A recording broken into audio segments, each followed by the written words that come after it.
Ya, Assalamualaikum. Waalaikumsalam. Dan anggaran dasar.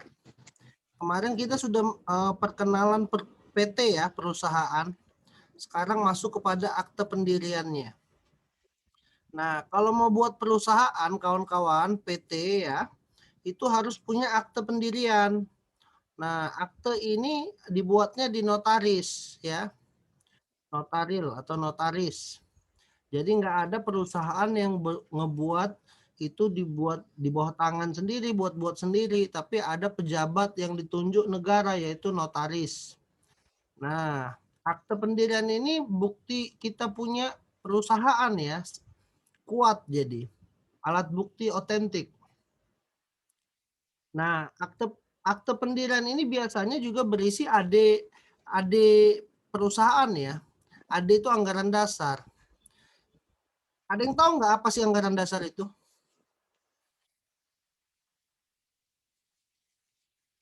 Ada yang pernah dengar nggak? Halo?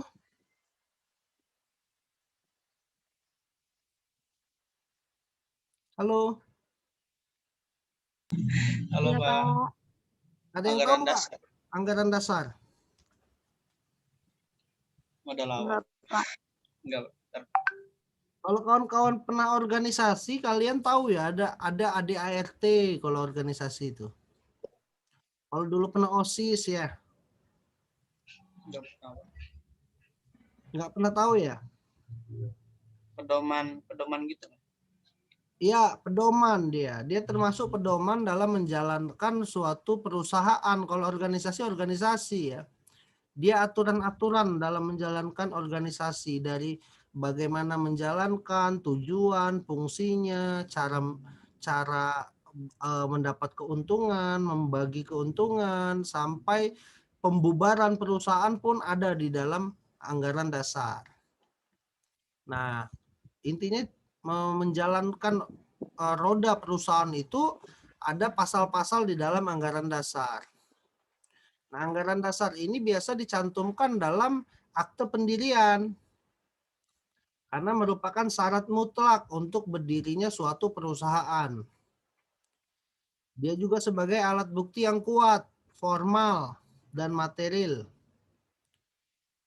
Nah, internalnya ini sebagai aturan main ya.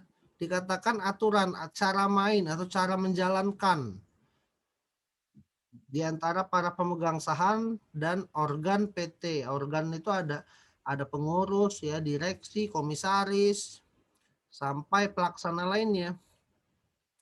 Nah, cara mainnya itu ada di dalam anggaran dasar. Kalau untuk eksternalnya itu merupakan identitas ya. Kita punya bendera, kita punya organisasi, kita punya perusahaan, itu identitas kita untuk menentukan pengaturan tanggung jawab perusahaan terhadap pihak-pihak ketiga. Karena biasa kalau punya perusahaan itu pasti kita kerjasama dengan pihak lain. Misal kita yang usaha kita yang memproduksi, kita pasti kerjasama dengan yang masarin ya, atau kerjasama sama pihak-pihak yang sudah memesan usaha kita. Nah, kita harus ada identitas, ada akte pendiriannya. Sah nggak perusahaan kita ini, itu harus dicantumkan dalam akte pendirian. Nah, anggaran dasar ini tidak boleh memuat ketentuan tentang penerimaan bunga tetap atas saham dan pemberian manfaat pribadi, pendiri atau pihak lain. Jadi dia nggak boleh ada ketentuan bunga ya. Rasio legisnya karena setoran modal saham tersebut untuk kepentingan perusahaan. Ya, jadi dia nggak dimasukin dalam anggaran dasar masalah-masalah saham ini. Karena dalam mengejar keuntungan modal, ya akan menjadi pemilik PT sampai PT itu bubar masalah saham itu. Saham itu kan biasa pemilik ini apa namanya si pemilik saham, si pendiri. Jadi memang itu kewenangan mereka mutlak. Dia bisa dikembalikan jika dalam likuidasi ada sisa. Nah, likuidasi itu kalau dibubarin, bangkrut, atau dirampas pemerintah karena dia sudah banyak utang gitu ya. Itu namanya likuidasi. Perusahaan itu tidak boleh memuat nama yang telah dipakai oleh PT lain. Nah, jadi nggak boleh ada PT yang sama ya. Misalnya kalian mau buat namanya, kalian kalian mau buat ini ya apa namanya perusahaan seperti perusahaan apa ya misalnya kalian mau buat perusahaan Sang keripik. laundry. Perusahaan apa? Ada contoh nggak? Halo, Rehan ya? Misalnya perusahaan baju ya. Nah, perusahaan baju ada misalnya Kordi ya. Nah, kita buat juga namanya Kordi.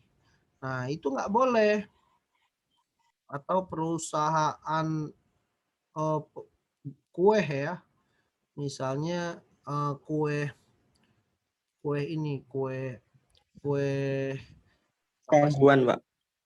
Kongguan ya. Kongguan. Nah, kita Copyright Pak juga ya.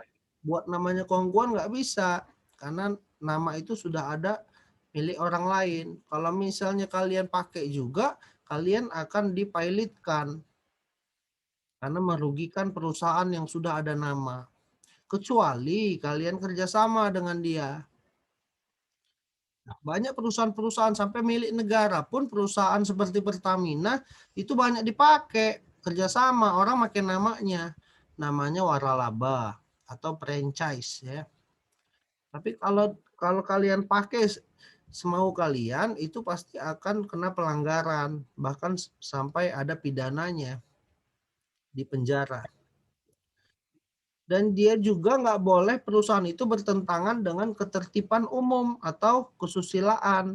Nah, dalam arti ada perusahaan-perusahaan yang misalnya perusahaan buat buat narkoba ya, perusahaan pasar malam ya, ada salon berkedok karaoke ya. Nah, ini perusahaan-perusahaan yang mengganggu ketertiban umum. Mengganggu nggak ini menurut kawan-kawan? Mengganggu, Pak. Sangat mengganggu, apalagi dia mengganggu kesusilaan ya. Ada hal-hal yang nggak enak dipandang ya, nggak sehat kehidupan. Nah, kemudian perusahaan juga tidak boleh sama atau mirip dengan lembaga negara. Nah, nggak boleh ya kita sama. Sekarang ini banyak sekali sebenarnya usaha kecil ya, buat Pertamini ya, ada itu Pertamini. Sebenarnya itu nggak bisa. Namanya mirip lagi dengan milik perusahaan negara Pertamina. Kecuali dia memang sudah punya kerjasama. Seperti sekarang Pertamina itu ada kerjasama membuat ini Pertasop. Nah, di tiap daerah itu ada Pertamina kecil yang memang dimasukkan ke daerah-daerah kabupaten yang belum ada Pertaminanya. Namanya Pertasop. Nah, itu boleh. Kemudian juga perusahaan tidak boleh ya, tidak sesuai dengan tujuan atau kegiatan usaha. Nah, jangan kita di dalam akta pendirian usahanya usaha keripik, pada prakteknya kita jualan baju. Nah, ini nggak boleh ya. Nggak boleh ada perbedaan antara tujuan awal dengan praktik. Nah, banyak sebenarnya perusahaan-perusahaan yang sudah mengembangkan diri ya. Dari dia tadinya buat baju, sekarang dia buat rumah makan, kopi atau tempat nongkrong ya. Itu sebenarnya nggak ada masalah, tapi di akte pendiriannya harus dirubah juga. Nggak boleh dia tadinya baju, tautannya berubah menjadi yang lain. Semua pemekaran, perubahan, apapun yang terjadi dalam praktik harus ada perubahan juga dalam akta pendiriannya. Kemudian juga dia tidak boleh terdiri atas angka atau rangkaian angka huruf yang tidak membentuk kata. Jadi jangan sampai perusahaan itu namanya angka-angka ya. Nah, ini harus jelas. Makanya kalau mau ada perusahaan apapun dia berbentuk angka, tapi nama perusahaan PT-nya pasti bukan itu. Atau yayasan apa ya. Kalau nama apa namanya perusahaan kecilnya berbentuk angka, tapi aslinya yayasan atau PT-nya pasti bukan angka. Nggak boleh dia namanya angka. Angka semua ya dalam arti di sini. Terus juga dia tidak boleh mempunyai arti sebagai PT atau badan hukum. Misalnya perusahaan badan hukum namanya. Nah, nggak boleh. Perusahaan PT namanya. Nggak boleh. Jadi harus ada nama sendiri. Masa namanya perusahaan PT kan? Kemudian dia tidak boleh nama PT didahului dengan frase perseroan terbatas atau disingkat PT. Nah, iya itu tadi sama ya, nggak boleh namanya itu didahului dengan perseroan terbatas.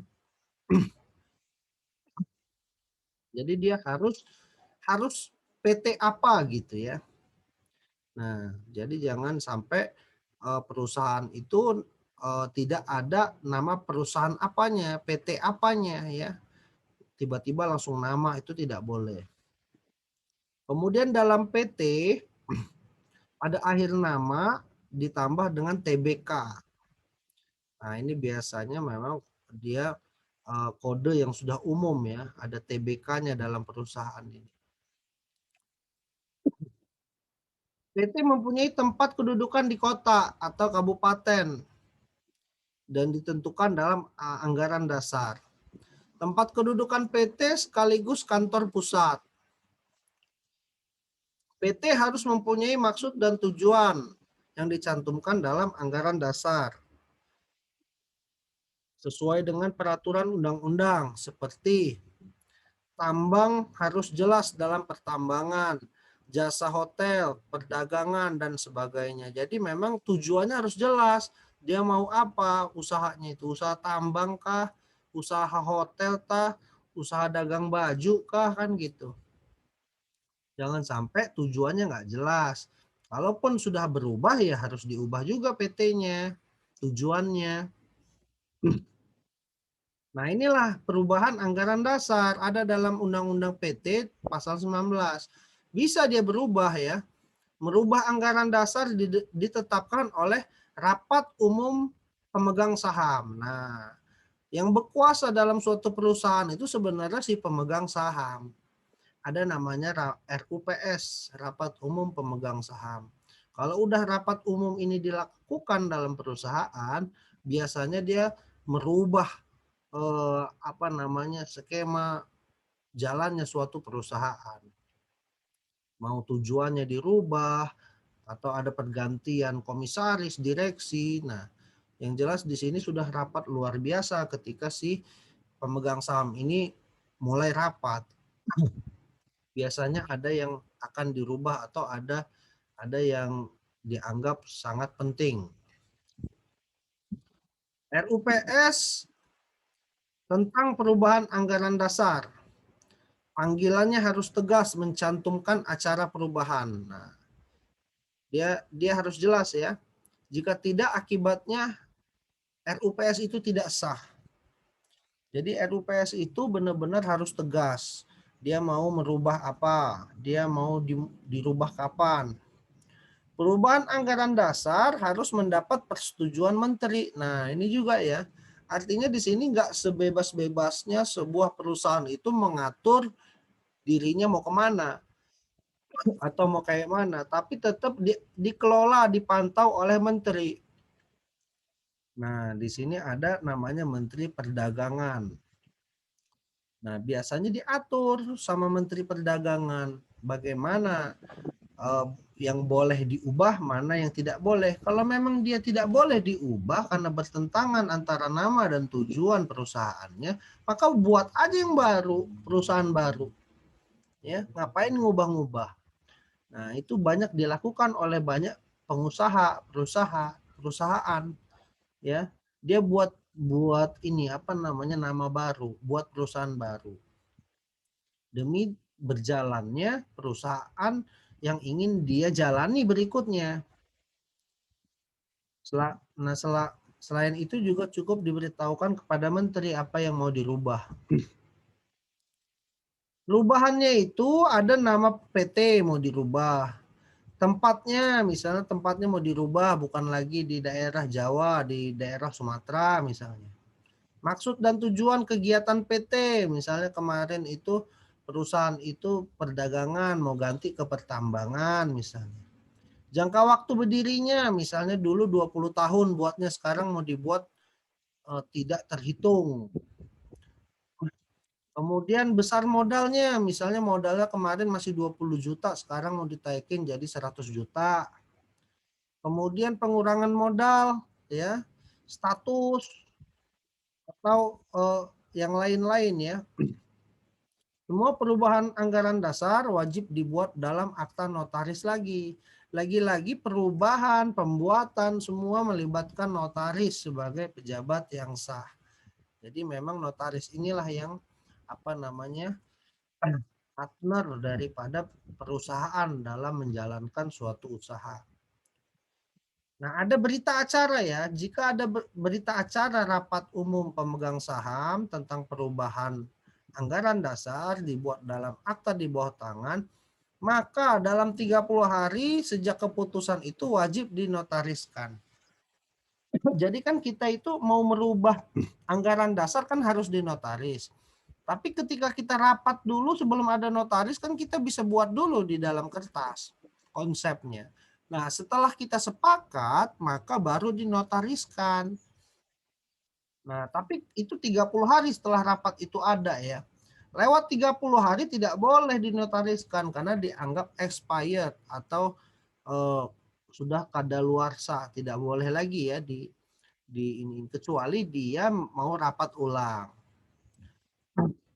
Dan juga memang kebanyakan rapat pemegang saham ini harus sepakat semua kalau mau berubah suatu anggaran dasar. Karena anggaran dasar itu merupakan nyawa ya, nyawa suatu perusahaan dalam menjalankan roda usahanya.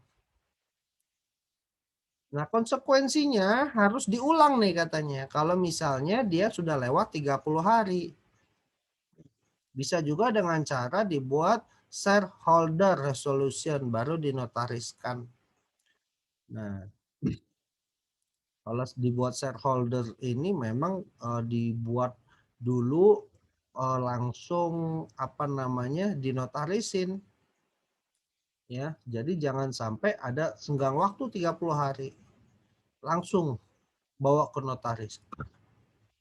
Kemudian mekanisme pengajuan perubahan anggaran dasar saat ini juga bisa melalui mekanisme sistem bantuan hukum melalui jasa notaris. Kalau sekarang ini sudah online ya, ada mekanisme elektronik. Bisa langsung didaftarin, lebih simpel, langsung transfer, langsung di-upload. Perubahan ini mulai berlaku sejak tanggal diterbitkan oleh Menteri dengan persetujuan perubahan anggaran dasarnya perusahaan sejak diterbitkan, serta penerimaan pemberitahuan perubahan anggaran dasar oleh Menteri sudah diterbitkan. Nah, perusahaan yang modal dan jumlah pemegang saham telah memenuhi kriteria wajib mengubah anggaran dasar dalam waktu 30 hari. Direksi juga wajib mengajukan pernyataan pendaftaran ke OJK. Nah, biasanya memang semua perusahaan itu juga dipantau oleh OJK ya, Otoritas Jasa Keuangan. Karena semuanya, apalagi kalau perusahaan itu bersifat finance ya. Finance itu kayak peminjaman uang. Seperti FIF, Adira ya. Nah, itu memang harus dipantau oleh Otoritas Jasa Keuangan. Karena memang merupakan suatu hukum pasar modal. Nah, ini perubahan dari PT TTP ke PT TBK bisa berlaku sejak pernyataan pendaftaran diajukan ke OJK bagi PT publik. Kemudian dilaksanakan penawaran umum bagi PT yang mengajukan pernyataan pendaftaran ke OJK untuk IPO saham sesuai dengan Undang-Undang Pasar Modal. Dalam hal pendaftaran tidak efektif atau tidak jadi IPO, PT yang bersangkutan harus mengubah kembali anggaran dasar dalam 6 bulan setelah disetujui oleh Menteri. Nah, jika dalam rangka merger atau akuisisi, ada yang tahu nggak apa itu merger?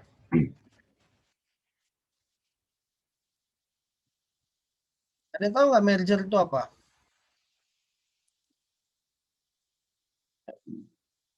Halo? Belum tahu, Pak.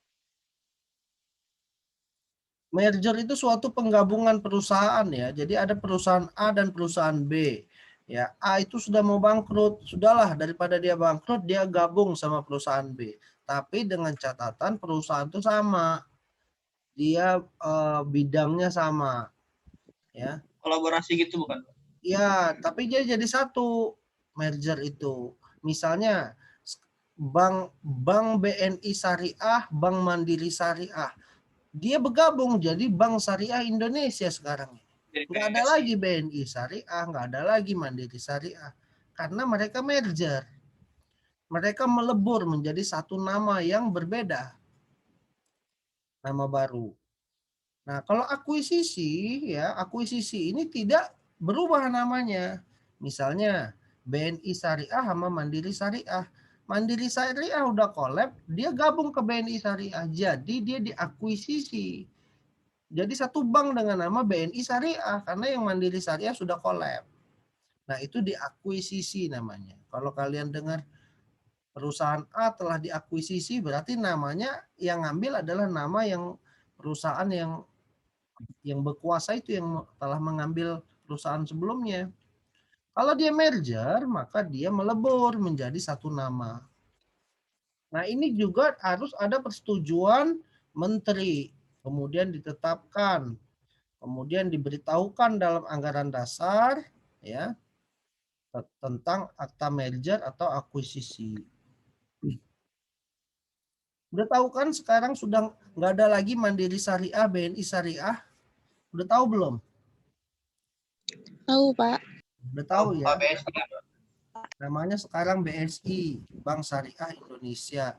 Di UIN pun sudah berubah itu Mandiri Syariah biasanya. ATM itu. Sekarang sudah BSI. Permohonan perubahan anggaran dasar akan ditolak jika bertentangan dengan tata cara perubahan anggaran dasar, isi perubahan bertentangan dengan undang-undang atau kesusilaan, kemudian terdapat keberatan dari kreditor atas keputusan rapat pemegang saham mengenai pengurangan modal. Nah, ini memang bisa ditolak ya kalau memang ada yang keberatan, ada yang bertentangan, mau-mau. Jadi memang si pemegang saham nggak bisa semau-mau, harus sesuai aturan undang-undang dan lihat-lihat dulu sama si kreditor, pemegang saham yang lain, siapa tahu ada yang nggak sepakat. Nah, itulah tadi ya terkait dengan anggaran dasar. Nah, minggu depan kita akan masuk kepada daftar perseroan. Nah, mungkin itu kawan-kawan semua. Terima kasih. Waktunya juga tinggal 10 menit lagi.